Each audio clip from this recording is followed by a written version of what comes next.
Hi, today I got a very heavy box of comics from Phantom of the Attic, Oakland, and Pittsburgh, Pennsylvania. And so I figured I would do an unboxing. Usually try to do unboxings and they usually end up being kind of lame, so I never post them. So we're gonna hope that this time I can be less lame. Let's find out.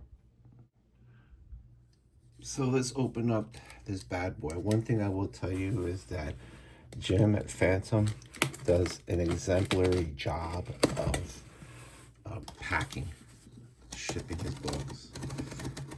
Jeff is the manager. Jim is, I guess, first officer, although they have a pretty good crew. Let's see what we got here. Oh, like I said, man, these things are packed for war. So, yeah, and I'm a big nerd when it comes to like proper packaging. Oh my goodness. Thanks for your order, Ray. Apologies for the delay in shipping. Hope the 30 plus year wait for the Rick Veitch Swamp Thing does not disappoint, Jim. See, Jim always writes like a nice note. Doesn't have to. It's really nice. So let's see what I got. All right, let's open up this bad boy.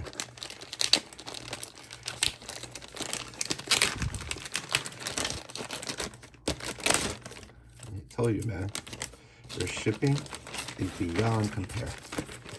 Okay, and here we go.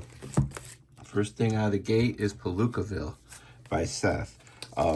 Seth was one of the first independent guys I started reading.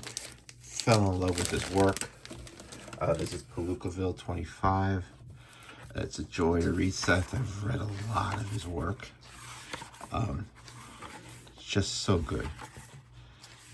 The Canadian treasure. He's a treasure to comics.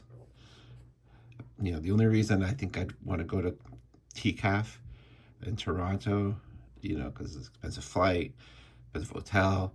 Americans aren't really that, I think they're not that appreciated abroad, is get the chance to meet Seth and Chester Brown.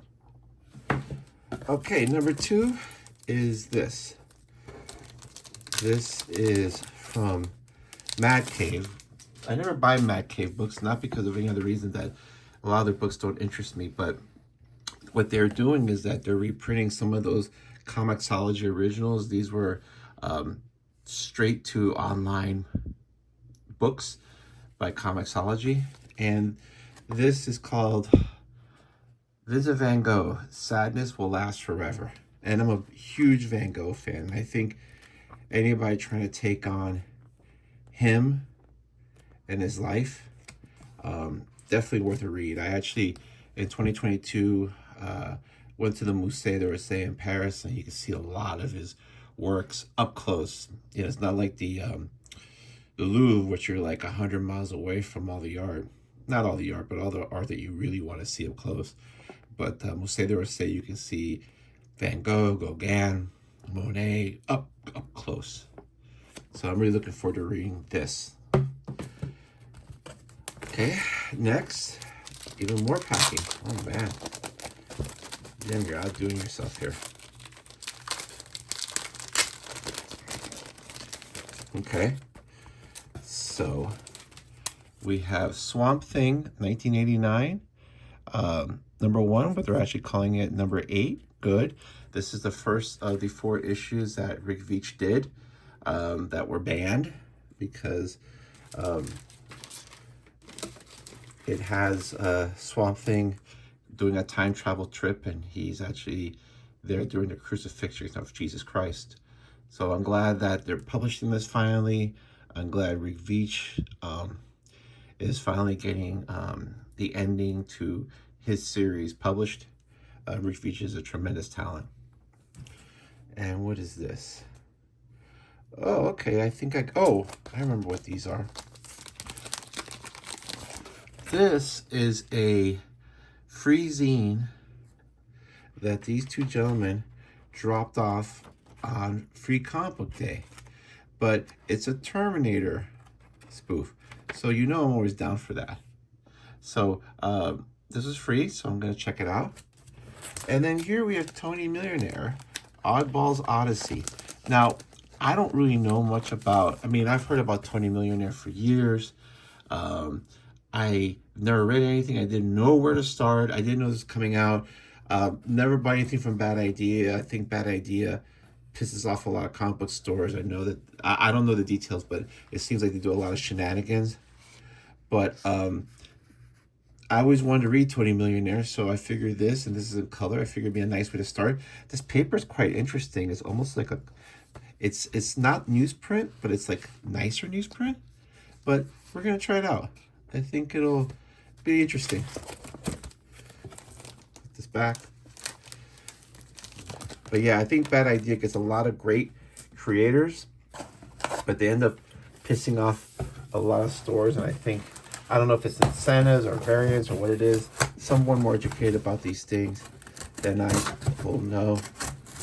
But I don't really care about publishers per se. Oh, you see, this is how I'm stupid. I'm trying to cut this and Jim set this up, so all you gotta do is pull the tape. Dang. Oh my goodness, what I got here.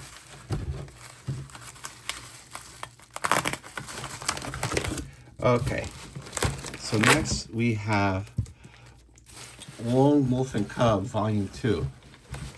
This is Volume 2 of the planned, I thought it was supposed to be 5, but the planned 12 volume set, so hopefully we all live long enough to see the end. But this is Volume 2. Volume 3 we printed out this, published, excuse me, this October, I believe. Really looking forward to this. I love Volume 1. I thought it was really great. Big, heavy books. I told Jeff, the manager at Phantom, that I'm buying less books, but all my books are more expensive. And because somebody got the idea to start reprinting all this really cool classic manga and classic stories in these big, overpriced, nice collections, and they sell. So I got this. Now, this is Reincarnation Stories by Kim Deitch. I've heard of Kim Deitch. I know of Kim Deitch. I've never read anything by Kim Deitch. But I've always heard a certain reverence by some people for Kim Deitch. So this is a new, I don't know if it's a collection of older stories put together. Oh, here it is. First printing in 2019, so this is the second printing. So I'm not sure, but I've always heard that Kim Deitch is a special talent. And so I figured, you know, why not try it out? If I don't like it, well, oh well. But I think I like it. And lastly, here I have the this is from Rebellion, and I've actually been buying a lot of Rebellion books because they're reprinting a lot of the 2000 AD stuff. I bought a couple of Johnny Red books and a Battler Britain book. I'm going to be getting that pre-ordered. Those are by Garth Ennis. Those are World War II stories. And there is apparently a really nice slipcase edition of this book. I didn't get it because I didn't want to pay the extra money. This is $54 US. But this is Alan Moore, the complete 2000 AD. This is 14 Shocks and Other Stories. This is, I think, Volume 1. I don't know how many volumes there are. This is the receipt. But this is really nice looking. I'm curious to read early Alan Moore. I'm curious to read early Alan Moore. These are a lot of short stories. Oh, I like the fact there's some color in here too, and not just black and white. But, you know, this is early Alan Moore, and I kind of want to read Alan Moore, maybe pre-Miracle Man. And there's a whole collection of artists. Let's see who are some of them. I know Dave Gibbons is one of them. Here. Ian Gibson, Brenda McCarthy, Gary Leach, Brian Talbot, Dave Gibbons. Those are the names that I know. Alan Davis, Steve Dillon, Brett Ewins. So there's a lot of talent here. So anyway, got to see if it's worth it. But there's a lot of stories here. There's a lot of comics in here. It is definitely more old school, more traditional, but I really don't care about that. I mean, it's not like a certain era is dearer to me than another. I think good comics are good comics, and I think if they were, and if anyone can pull off a comic that still reads well 40, 50 years later, is probably Alan Moore. So this is that. Like I said, there's a nice slipcase edition, but I wasn't going to fork over the money for that, considering that I have other stuff. So here we go. Let's see, we got that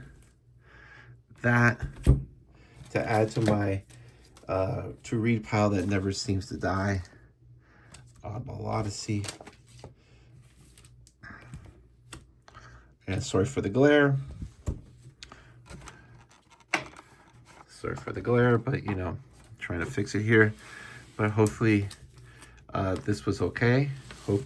I'll let you know how these are as I read them and talk about them. But hope you enjoy this, and thanks for your time. Bye.